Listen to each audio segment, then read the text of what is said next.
Good evening, and welcome to another preposterous version of Diatribes from the Voice of Doom. Now here's your prevaricating and preternatural host, Voice of Doom.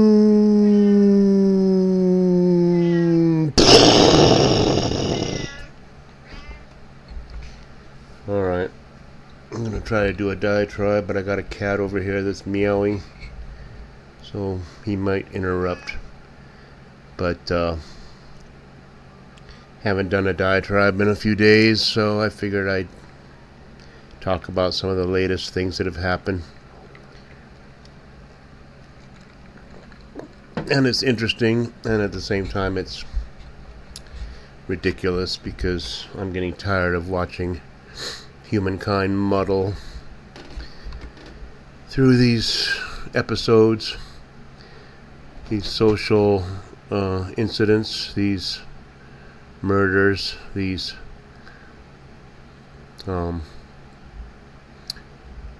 reactionaries. The tribes are just going tooth and nail at each other.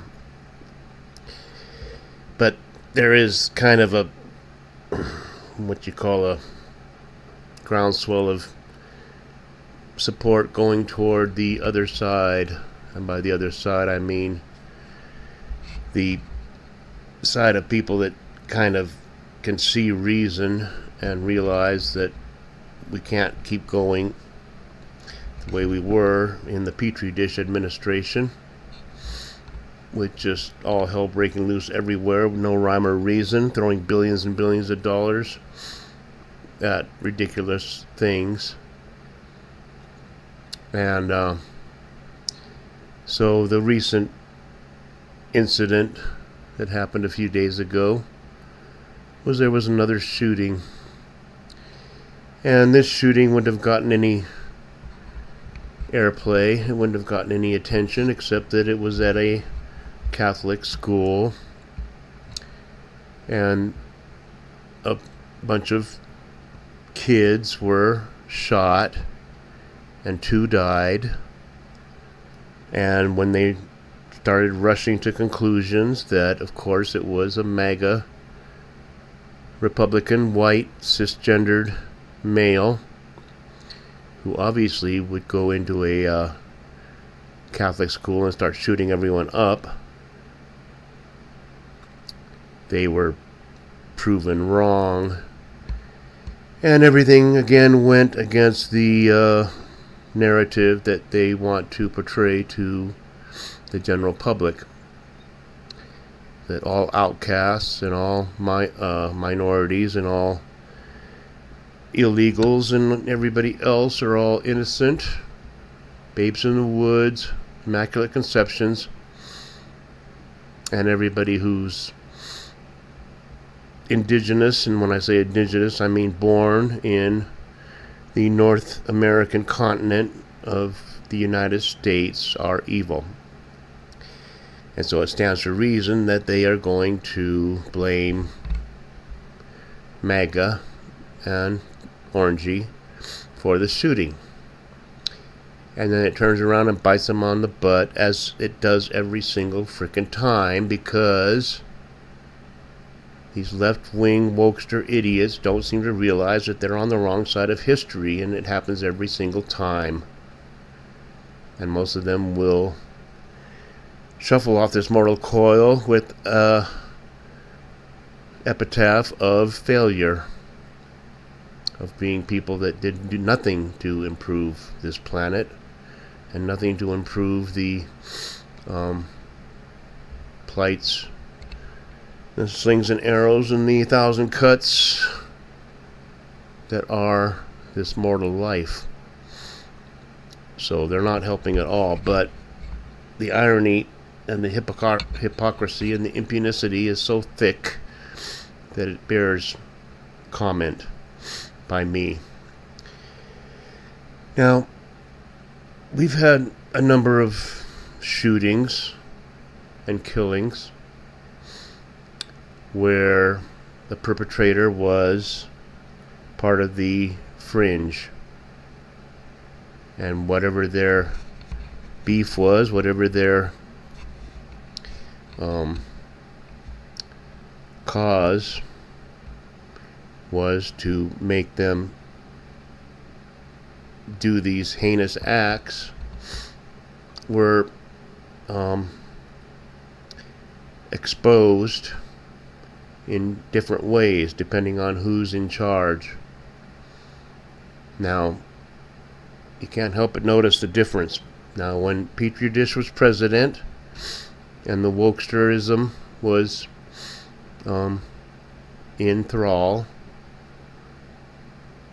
they had a shooting by a transgendered person who was a female at birth and wanted to be male, and probably felt there was certain animosity and certain hostility toward their choices in life, and they decided to take it out on innocent people that had nothing to do with anything, that don't even understand and shouldn't understand what the issue was.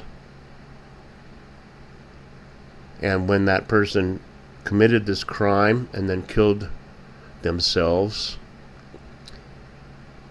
their manifesto was hidden, was not released to the public, because they didn't want anything to interrupt their narrative of these oppressed people are not being treated fairly. And even if you are a male with eyeshadow and 100 different piercings in their face,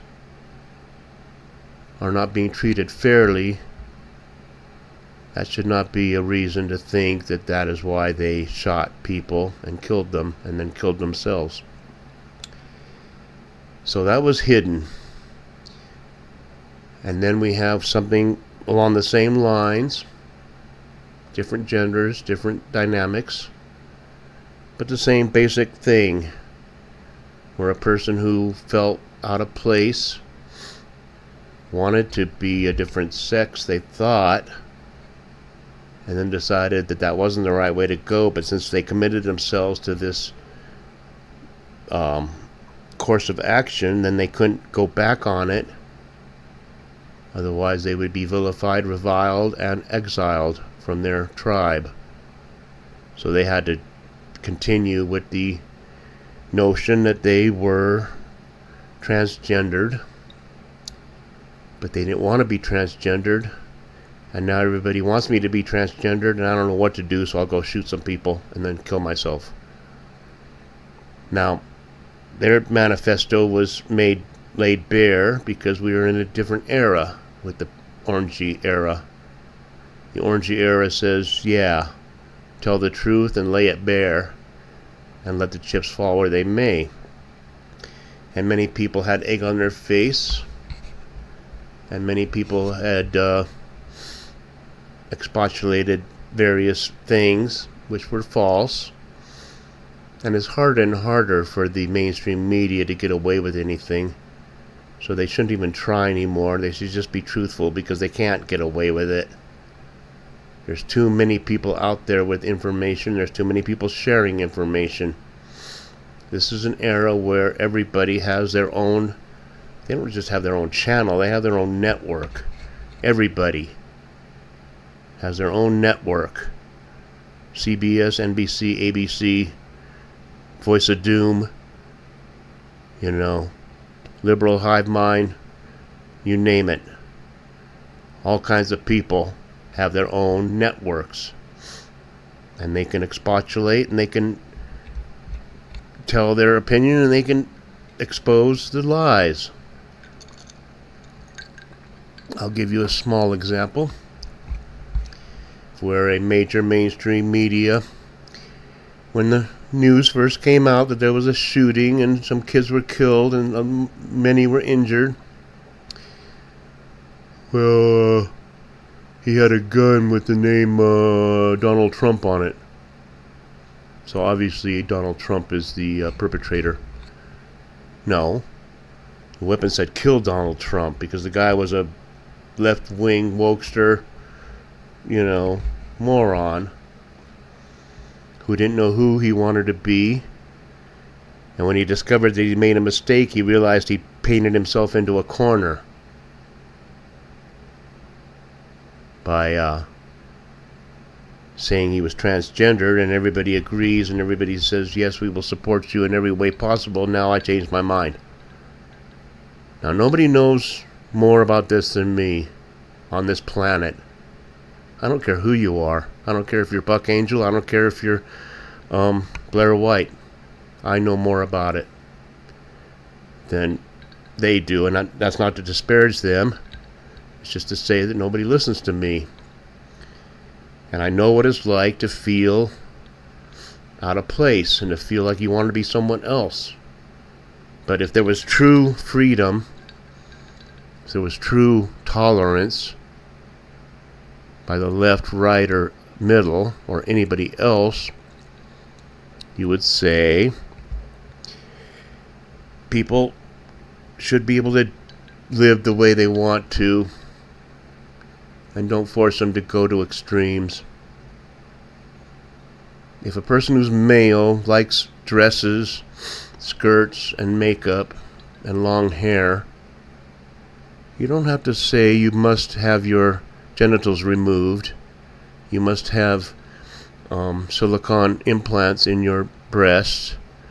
You must do everything you can to change yourself physically with medical procedures. Just say, the guy likes to dress up as, in dresses. He's still a man, and he might be more of a man than many men that work on cars, or work in a derrick, work on an oil platform. Might be more of a man because even though he might like soft, silky clothing, he still lives up to his responsibilities, and he still lives up to his promises. That's what I did. And I don't mean to brag, but I was honest about what I liked to do and what my proclivities were when I got married. And I said, that's the way it is. And if you can't accept that, then we can't do it, because I don't want to sneak around behind your back and have a lot of tension and have a lot of anxiety. So I'll be honest with you, and if you like it, or if you don't have to like it, but if you can accept it, then we can go from there. And that's what I did. I realized early on, when I had the freedom to say I can do what I want, I toyed with the idea of actually making physical changes to my body to match my desires, my image of who I wanted to look like. And as I did that, I've told you this before, the chemicals changed my brain, and I realized that I didn't want to do this, because the more I took these chemicals, the more I realized I don't have any feelings at all. I don't care one way or the other, and I wanted to care. So I stopped, and I decided I can just do what I want. I have the freedom to do what I want, and I may not necessarily have the guts to just go out in public all looking, you can dress nice, you can dress in a dress and a skirt and, have makeup on and long hair, and that's all well and good, but carrying a purse, that's real feminine. Once you carry a purse, that's it. Because you realize, hey, I have no pockets. I got to carry all my stuff in a purse, and then it's very weird. You have to live it to understand it. And most people don't live it because they're happy the way they are, or they haven't any idea of being anything different. But I think if this transgendered person had just said, I like looking a certain way, but I don't necessarily want to change my whole body, and I don't want to go through all this medical procedures, which could have dire consequences. I just like to look this way. Just leave it at that. That person never would have gone to that church and shot everybody up if he could just be allowed to be who he was and not be pressured. So I'm not condoning, and I'm not giving any kind of rationalization for shooting, but it doesn't have to happen. If these lefties were actually, living up to their ideals that, transgender is good and trans kids and leave them alone and everything else. I wish I was 40 years younger.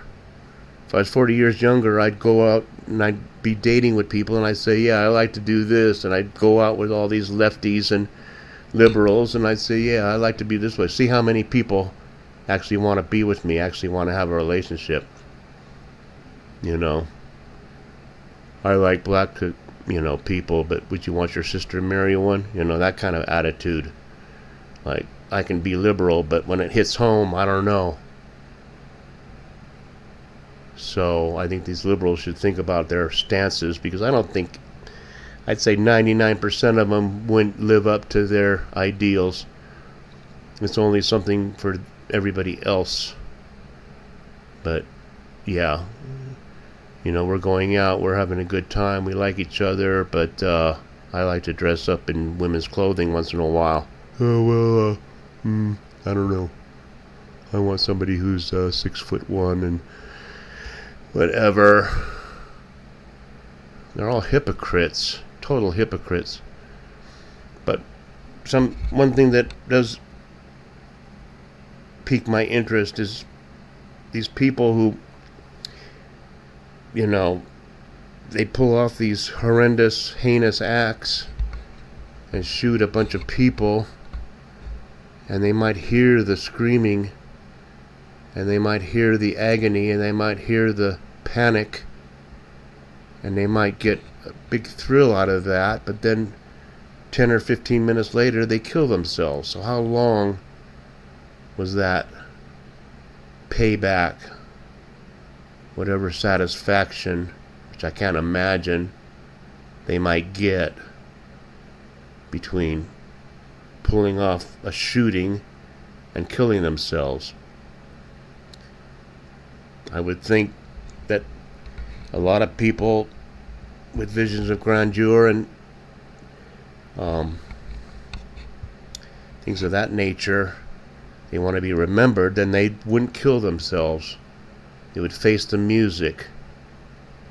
They would be surrounded by SWAT, and they would put their guns down and put their hands up, and then be taken away and face trial for murder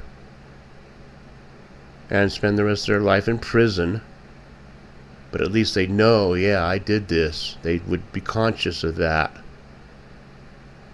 But most of them kill themselves. I don't understand it. And maybe I think sometimes it's not even their own choice. Sometimes I think that maybe people might have been programmed to do what they do through whatever means.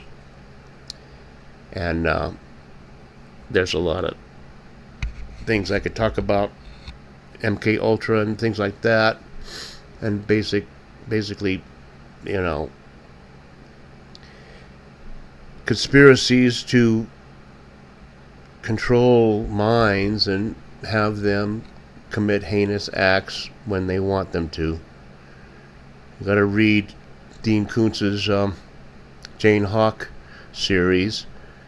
You really have to read it to realize, yeah, this guy was talking about stuff that everybody's thinking about, and he's articulating it. A scenario so bizarre, but yet so possible, that people should think that there might be a lot of things that happen that are preordained by the powers that be just to create unrest. But I found it very interesting that they wanted to quell and quash any culpability by any downtrodden, oppressed segment of society by hiding the facts. And then when it happens again, mirror image of the same thing, they let out all the information and realize how much the leftster wokesters are crazy. And there's no getting around that. But I wanted to talk about that, and then I just wanted to leave as a coda a lot of these alliances are getting together to, plan what they want to do with the future. There's the Shanghai Cooperative Organization. There's the Chinese Alliance, which wants to create the Belt Road Initiative and kind of take control of all of Asia. And then there's the BRICS, which is the Brazil, Russia, India, and Saudi Arabia. And there's an alliance with China that is kind of like the opposite of the Big 8 or Big 7 or Big whatever in Europe, and the European Union with America and the West. That alliance. So we're heading for a showdown. But I didn't mention, and I should mention it, that when Putin was talking with Orangey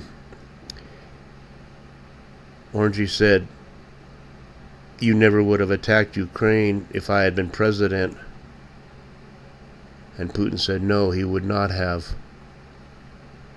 Most people miss that, but Putin said, "No, he would not have," and that's major. That means the whole course of history would have been changed, and 1 million or more people would have been alive today if we hadn't elected that senile, miserable, corrupt petri dish as president, which was the stupidest thing we ever did as a country.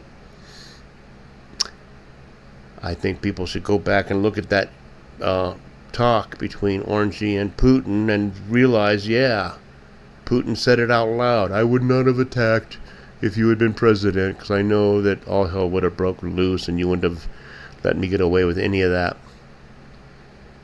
So people should think about history and think about what's happening and think about maybe September could be a very tumultuous month.